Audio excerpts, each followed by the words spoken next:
Masood's in a mood after learning Shabnam told the Carters her daughter died, and later he argues with Carmel about the engagement party. As he prepares for the opening of Masala Masood, he also prints off the address of his granddaughter, a sudden visit on his mind. Later Jane accompanies Maz as he goes to see Jade. Instead, he takes a photo of her from a distance, then later shows it to Shabnam, who's livid. Maz gives Jade's address to Shirley. Will she tell Dean his daughter's alive? Meanwhile, Stacey teaches Kush a dance, but the heat they generate gets to them, and they almost kiss, until they're interrupted by Shab. Ronnie offers to go to Nick's funeral with Charlie, but he declines. So imagine her reaction when she goes anyway, and finds him there with Roxy. Oops. Ronnie appears to accept his word when he says there's nothing going on, but later plans to snoop. She's mightily relieved when Roxy then says she's moving out. Sharon and Kim are in competition at the Albert. First, it's cocktails, then Sharon suggests Kim opens a bar upstairs. The most successful runs the whole place. Next, we visit the street. Kylie's back and she's off the drugs. David's not convinced, but he agrees to join forces with her when she vows to fight Callum's access to Max. Callum, meanwhile, wants to know if they're back together, like it's his business, and Kylie's super happy when David tells him they are.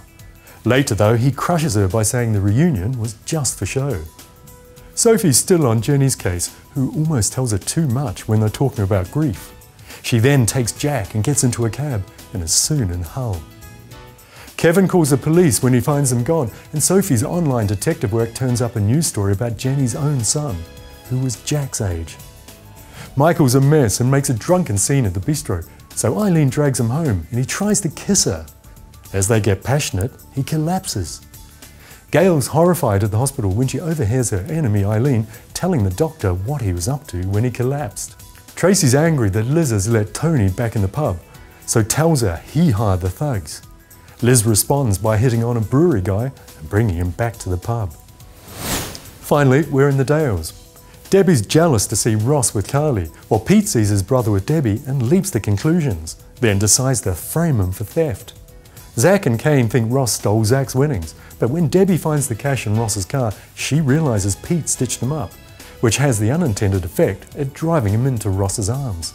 Debbie visits Charity and tells her mum she kissed Ross, but Charity drops her own bombshell, which sends Kane into a tailspin and shocks Jay and Megan. When Ross later rejects Debbie, she's touched as Pete makes it clear he's there for her, while Ross and Carly are involved in a different kind of touching. Rachel gets a letter about mediation in her custody battle with Jay. She vows to keep Archie, while he plans to play dirty.